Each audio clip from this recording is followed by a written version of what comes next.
இன்றைக்கி நாள் 17. சகருக்கு எந்திரிச்சு ஃப்ரெஷ் ஆகிட்டு ஸ்ட்ரெச்சிங்கை போட்டு சாப்பிட்டு ஃபஜ்ர் தொழுதுட்டு தூங்கிட்டேன். கருத்தை காணணும்னு யோசிக்காதீங்க, லாஸ்ட்டில் சொல்கிறேன், வீடியோ கடைசி வர பாருங்க. காலையில் 9 மணி போல் எந்திரிச்சேன். புளியில் போட்டுட்டு கலக்கலா காஸ்டியூமை மாற்றிட்டு ரொம்ப அம்சமாக இருக்கீங்க. ஹிமாவை கூட்டிகிட்டு கிளம்பிட்டேன். இன்னைக்கு கொஞ்சம் வெளியில் போகிற ஒர்க்கெலாம் இருந்துச்சு. ஸோ அதையெல்லாம் போய் முடிச்சுட்டு ஹிமா பசிக்குதுன்னா நான் தான் நோம்பு, ஹிமா இன்னைக்கு நோம்பு இல்லை. அவளுக்கு சாப்பாடு வாங்கி கொடுத்துட்டு உழைப்புக்கு போயிட்டோம். நோம்பை திறந்துட்டு தொழுதுட்டு ஒரு போதையை போட்டு ஜிம்முக்கு கிளம்பிட்டேன். வார்ம் அப் பண்ணிவிட்டு ஒர்க் அவுட் ஸ்டார்ட் பண்ணிட்டேன். இன்றைக்கி நமக்கு லெக் அண்ட் ஷோல்டரு. இந்த லெக்குக்கு மட்டும் அந்த வெயிட்டை போட்டு காட்டுன்னு காட்டினா தான் அந்த ஒர்க் அவுட் பண்ண ஃபீலே வருது. பழைய பிஆர்லாம் அடித்து ஓரம் கட்டிட்டு புது பிஆருக்கு டைரெக்டாக மேலே எழுப்பி உட்காந்துட்டோம்.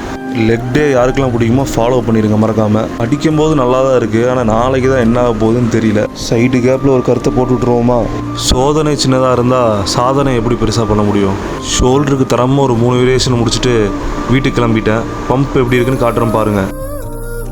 ப்ரோட்டீன் குளுக்குள்ளே குடிச்சிட்டு இன்றைக்கான நாளை கம்ப்ளீட் பண்ணிட்டேன். வீடியோ நல்லா இருந்தால் ஒரு லைக்கை போட்டு சப்போர்ட் பண்ணுங்கள்.